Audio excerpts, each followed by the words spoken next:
Ebu tuzame kwenye filamu hii ya kusisimua ya Nollywood, For Love and For Life. Ni hadithi kuhusu familia moja, familia ambayo iko tayari kufanya chochote, yani chochote kile, kulinda mustakabali wao. Lakini unajua, kuna siri moja tu, na siri hiyo inaweza kubomoa kila kitu. Ebu tuifungue hadithi hii pamoja. Na hapa ndipo swali kubwa linapojitokeza. Hivi, gharama halisi ya siri ya familia ni nini hasa? Fikiria kidogo.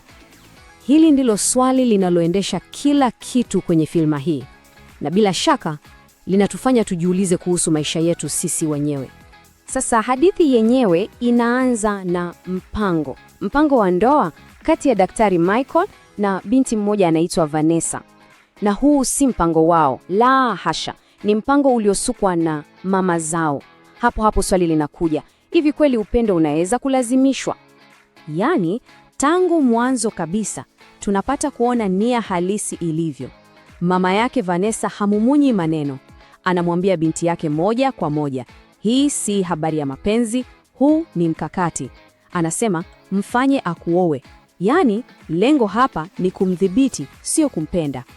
Lakini upande wa pili, Daktari Michael hataki hata kusikia. Yeye anamwambia mama yake bila kumficha, yaani unategemea nimvumilie mtu ambaye uwepo wake tu unanikera? Hapa sasa ndipo tunapoona mgogoro ukianza, jaribio la kulazimisha kitu ambacho hakiwezekani.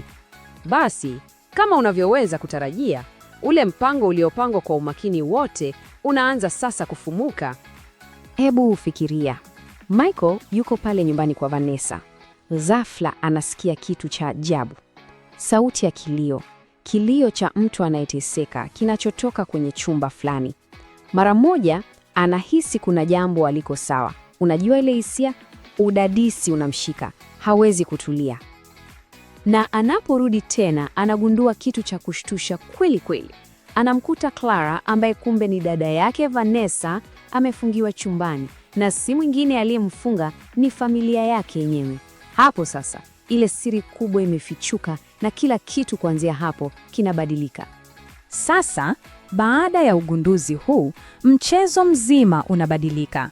Kwa Michael, si tena suala la ndoa ya kupangwa. Sasa ni wajibu wake kama daktari, na unajua, utu wake kama binadamu ndio unachukua usukani. Sasa tunapata picha kamili ya kwa nini walimficha. Kumbe Clara ana ugonjwa unaoitwa Huntington's disease. Ni ugonjwa wa kurithi.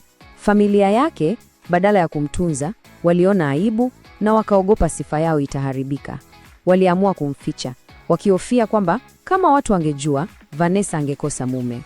Hebu ona hii tofauti. Upande mmoja, familia yake inamficha kwa sababu ya aibu. Upande mwingine, Daktari Michael bila kusita anamkimbiza hospitalini. Wakati familia inamuona kama kikwazo, yeye anamuona kama binadamu mgonjwa anayehitaji msaada wa dharura. Na hili tendo la Michael la huruma linafanya kitu kingine. Linaanza kuweka wazi ukatili ambao umekuwa umefichwa, hasa ukatili wa Vanessa. Yaani, wakati dada yake anapingania maisha yake hospitali, Vanessa anatoa maneno ya ajabu. Anasema, nani anajali kama ataishi au atakufa? Unaweza kuamini? Kauli hii inamgonga Michael, na anagundua jinsi gani Vanessa ana roho ngumu isivyo kawaida. Basi Michael anaendelea kumhudumia Clara. Kadri anavyomsaidia, uhusiano wa ukaribu unajengeka kati yao, na Clara anaanza kupata nafuu na hata furaha. Lakini wema huu wote unachochea wivu na hasira kali kutoka kwa Vanessa. Yaani hawezi kabisa kustahimili kumuona dada yake akipata nafuu. Mwishowe, Michael anafika mwisho wa uvumilivu wake.